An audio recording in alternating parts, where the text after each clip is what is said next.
জয়গুরু। সকলকে জানাই শুভেচ্ছা এবং যথাস্থানে প্রণাম। আর কয়েকটা দিন পরেই আসছে পবিত্র দশহরা গঙ্গা স্নান।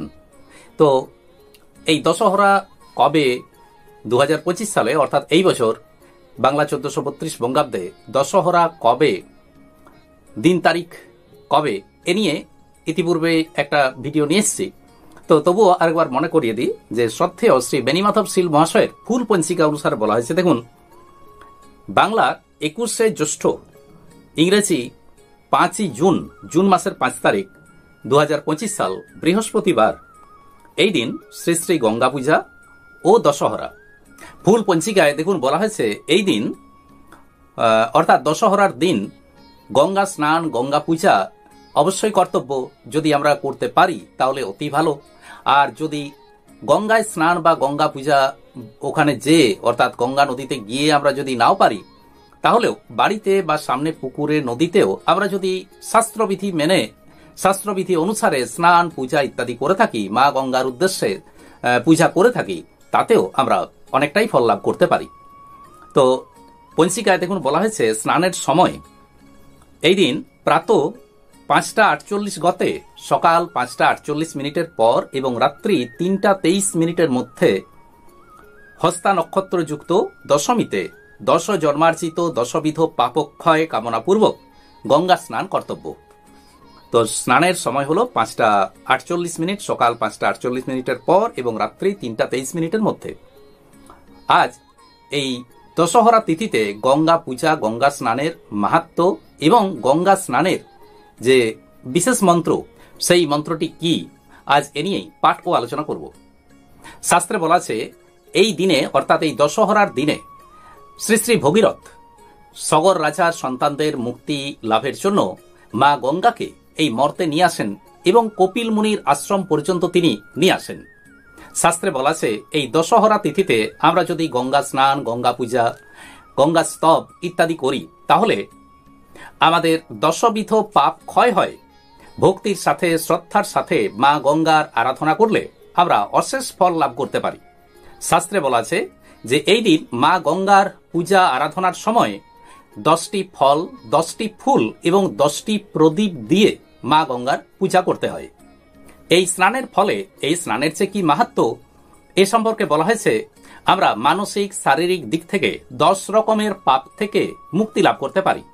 জ্যৈষ্ঠ মাসের এই শুক্লা দশমী তিথিতে গঙ্গা স্নান, পবিত্র গঙ্গা স্নান করলে, শাস্ত্রবিধি অনুসারে স্নান করতে পারলে, শুধু গঙ্গা স্নানই নয় যে আমরা যদি বাড়িতে বা পুকুরে বা যে কোনো নদীতেও শাস্ত্রবিধি মেনে স্নান করতে পারি, মা গঙ্গার স্তব, স্তুতি, প্রণাম ইত্যাদি আমরা যদি শাস্ত্রবিধি অনুসারে আমরা পালন করতে পারি, তাহলে বলা হয় মা গঙ্গা আমাদের পূর্ব 10 জন্মের পাপ হরণ করে নেন।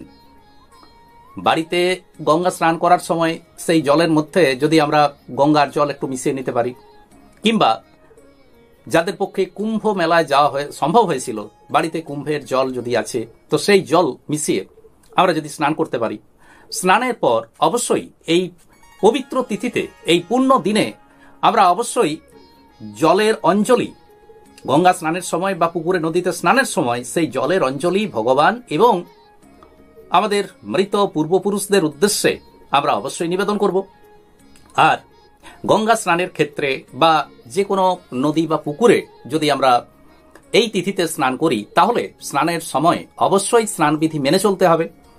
কেমনভাবে মেনে চলবো না, প্রথমেই সংকল্প ব্যাপারটি আমাদেরকে মাথায় রাখতে হবে। সংকল্প আমরা অবশ্যই করব। বিষ্ণুরম তৎসতদ্য জ্যৈষ্ঠ মাসে শুক্লে পক্ষে হস্তা নক্ষত্রযুক্ত দশম্যাং তীর্থ।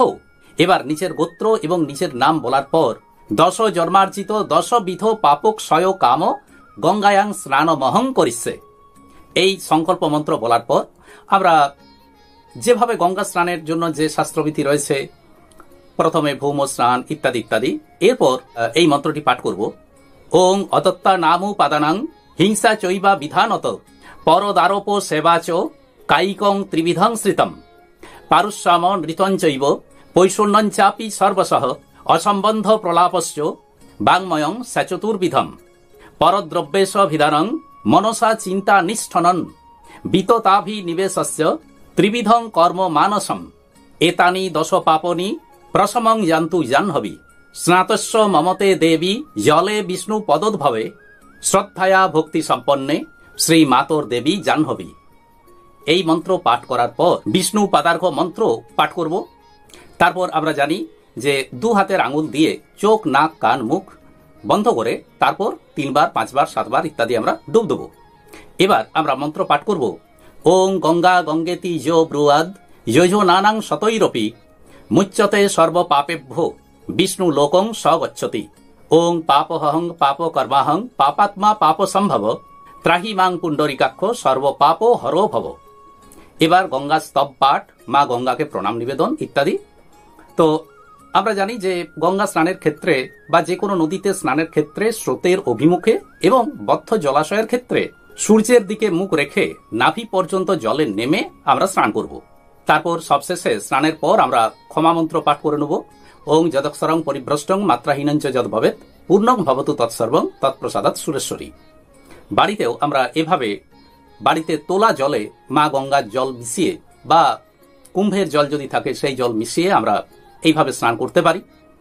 আর মা গঙ্গাকে প্রণাম নিবেদন, মা গঙ্গার স্তব পাঠ এবং সূর্য প্রণাম, সূর্যকে জল নিবেদন ইত্যাদি, সমস্ত দেবদেবীকে জল নিবেদন, অঞ্জলি পরিমাণ জল নিবেদন এবং মৃত পূর্বপুরুষদের উদ্দেশ্যে আমরা অবশ্যই জল নিবেদন করব। আর স্নান পূজার পর যথাসম্ভব সাধ্য মতো গরিব দুস্থদেরকে যদি আমরা কিছু দান করতে পারি তাহলেও অনেক ভালো হয়। আজ এই পর্যন্তই। নমস্কার।